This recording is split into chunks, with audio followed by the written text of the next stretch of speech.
Hello friends, I am Deepak Saxena, founder of the School of Writing, Publishing and Marketing.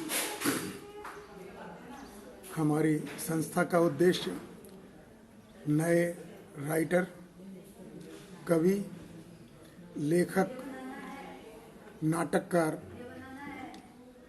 को support करना है जो कई जगह अटकते हैं और किस प्रोसेस से गुजरना है, किसकी हेल्प लेनी है, ये सब के विषय में हम फैसिलिटेट करते हैं। जैसा कि नाम बताता है, राइटिंग, पब्लिशिंग एंड मार्केटिंग, मतलब राइटिंग में भी हेल्प करते हैं, कैसे पब्लिश कराना है वो भी हम करते हैं, हमारा पब्लिशिंग हाउस भी है। और मार्केटिंग, सोशल मीडिया पर या ट्राइवल सिस्टम में कैसे मार्केट करना है, क्योंकि पुस्तक जरूरी है। जब तक कि मार्केट में अवेलेबल नहीं रहेगी, कोई अप्रिशिएट कैसे करेगा? बिना दर्शक के तो कोई नाटक नहीं होता। तो ये हमारा उद्देश्य है और काफ़ी लोग इसमें जुड़ते जा रहे हैं। और हमारा आपसे अनुरोध है कि आप भी इस चैनल को सब्सक्राइब करें और इसके जो प्रमुख बिंदु हैं उस पर पसंद करें, कमेंट्स और लाइक्स भी। तो आज शनिवार है, हमेशा की तरह आज भी एक नए टॉपिक पर वीडियो बना रहा हूँ। वो टॉपिक है मथुरा काशी बरफी। काफ़ी दिन पहले एक बात बार बार उभर कर सामने आई थी, जब अयोध्या मूवमेंट चल रहा था। ये तो बस एक झांकी है, मथुरा काशी बाकी है। उस समय राम मंदिर की बात करना एक अपराध जैसा था। मैं बात कर रहा हूँ सन 92 की। और 92 में जब बाबरी मस्जिद का ढांचा गिराया गया, तब चारों ओर कर्फ्यू जैसा लगा। लोगों को लगा था कि नहीं, राम मंदिर तो कभी बन नहीं पाएगा। इसके जस्ट 2 महीने पहले की बात है। हमारे गुरुजी महेश्वर से आए हुए थे। उनसे हमने पूछा कि गुरुजी, मंदिर कैसे बनेगा? मस्जिद तो बनी हुई है वहाँ पर। तो बोले, समय की प्रतीक्षा कीजिए, बहुत जल्दी आपको मालूम पड़ जाएगा। और 2 महीने में ही बाबरी विध्वंस हो गया। तो कहने का मतलब ये है कि अब इतना आगे बनने के बाद रामलला विराजमान हुए और फिर देखा गया कि रामलला विराजमान तो हो गए, लेकिन मंदिर बनने का कोर्ट से कोई डिसीजन नहीं आ रहा। लोगों ने प्रतीक्षा की, क्योंकि हम लोग संविधान को मानने वाले हैं, हम लॉ एंड ऑर्डर को मानने वाले हैं। संविधान में संशोधन करते हैं ये माना, लेकिन हम लॉ एंड ऑर्डर को मानने वाले हैं। किसी दूसरे को हमारी वजह से कष्ट न पहुंचे, हम इसका भी ध्यान रखते हैं। और लोग बोलते थे, अरे अयोध्या में मंदिर बन ही नहीं सकता। यहाँ तक कि हिंदुओं और यहाँ खासकर सेक्युलर हिंदुओं को तो जरा भी विश्वास नहीं था ऐसा बनेगा। लेकिन समय आया, न्यायालय की वो घड़ी भी आई जब उन्होंने निर्णय दिया कि अयोध्या में राम मंदिर बनेगा। अब ये जुमला आधा रह गया, मथुरा काशी बाकी है।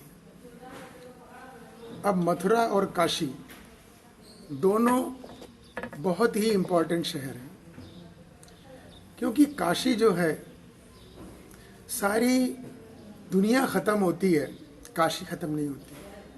शिव और पार्वती का स्थान है। और काशी में अब नाम भी क्या अजीब लाया है, ज्ञान वापी। जब वो ज्ञान वापी है, हिंदी शब्द है, तो वो मस्जिद कैसे हो सकती है? यही योगी आदित्यनाथ ने बोला तो लोगों को मिर्ची लग गई। तो और सर्वे जब भी होने लगता है तो सर्वे में शांति दूत कुछ अड़ंगा लगा देते कि नहीं, सर्वे नहीं होना चाहिए। सर्वे क्यों नहीं होना चाहिए? सर्वे, आर्कियोलॉजिकल सर्वे ऑफ इंडिया क्यों बनाया गया? पुरातत्व विभाग, जो कि सच्चाई पता लगाए। उस पर नरसिम्हा राव जी ने एक विधेयक ला दिया था, पास करा दिया कि 47 की जो पूजा स्थल की स्थिति है वो कभी बदलेगी नहीं। और तीसरी चीज आ गई, वक्फ बोर्ड ने पूरी कर दी जमीन हथियाने का। लेकिन अब एक केंद्र में ऐसी सरकार है जिसे हिंदू होने पर गर्व है, और हिंदू होना उसके लिए शर्म की बात नहीं है। हिंदू एक गौरव की बात है। चाहे हमारे चंद्रयान तक पहुंचाने की भी बात है, वहां उसका नाम शिव शक्ति रखा।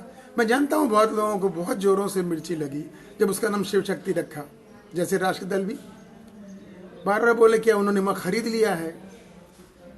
अनुसंधान का एक नियम होता है, जब कोई अनुसंधान करता है तो नाम देने का अधिकार भी होता है।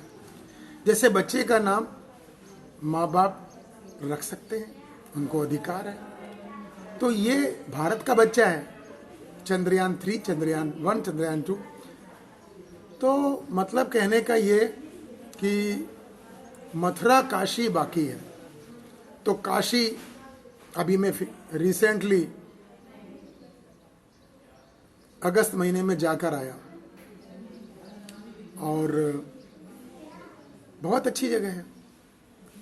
भीड़ भड़क्का कुछ ज़्यादा हो गया है आजकल, सावन का महीना भी था इसलिए, लेकिन लोगों की श्रद्धा कम नहीं होती।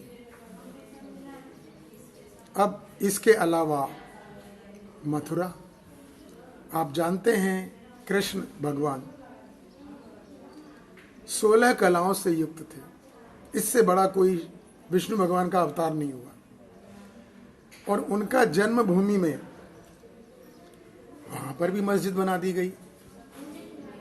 अब मस्जिद बनाने में कोई बुराई नहीं थी, लेकिन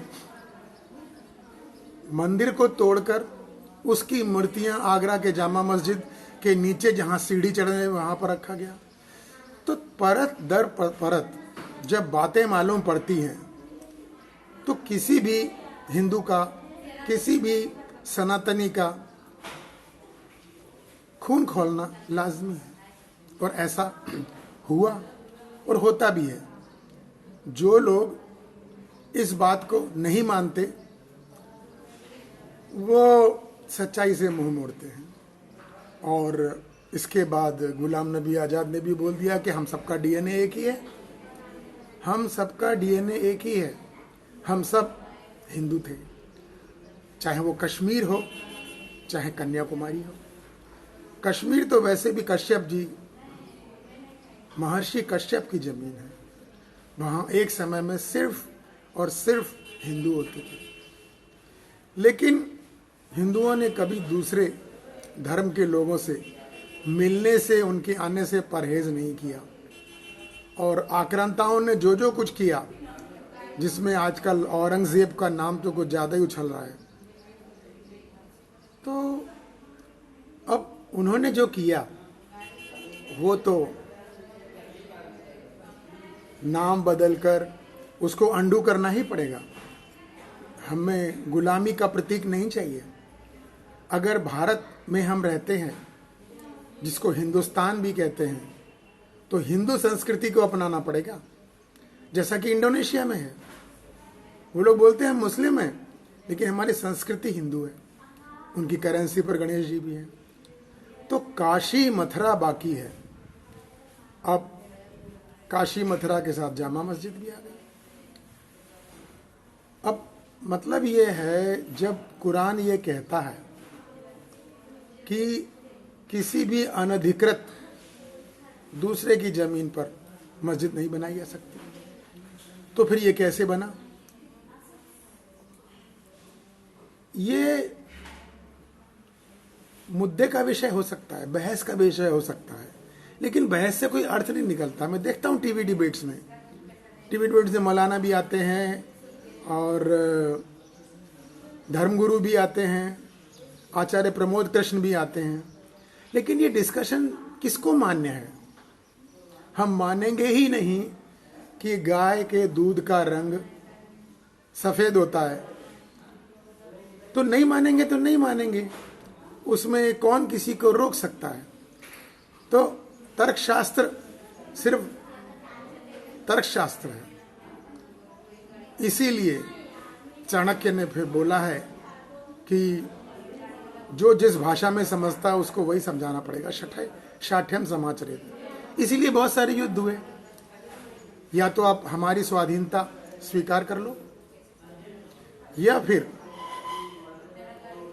युद्ध के लिए तैयार हो जाओ। ऐसा हमेशा चलता रहा। अखंड भारत की कल्पना भी आज के दिन बहुत ज्यादा बढ़ रही है। लोग सोच रहे हैं अखंड भारत क्या था? हिंदू कुश। मतलब आज जितना भारत है उस भारत से कम 3.5-4 गुना अखंड भारत था। म्यांमार, श्रीलंका, मलेशिया, ये सब अखंड भारत में था। सम्राट अशोक को तो सब जानते हो, मानते भी हैं। सम्राट अशोक का राज्य सब जगह था और वो सभी जगह अपने बौद्ध धर्म का प्रचार भी किया। अब बौद्ध धर्म हमेशा सहिष्णुता सिखाता है और उसका प्रचार भी किया। संघमित्रा को और अपने महेंद्र पुत्र को उन्होंने श्रीलंका भेजा। इंडोनेशिया, जावा, ये सब अखंड भारत के हिस्से हैं। आज ये नहीं बोल रहे हैं कि सब एक ही कंट्री बन जाओ, लेकिन सनातनी संस्कृति को अब ये धीरे धीरे अपना रहे हैं।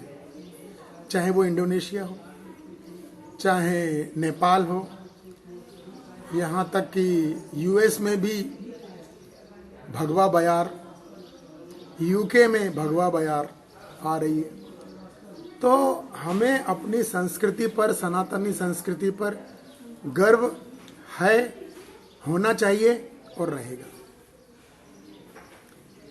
और उसमें हम पीछे नहीं हट सकते।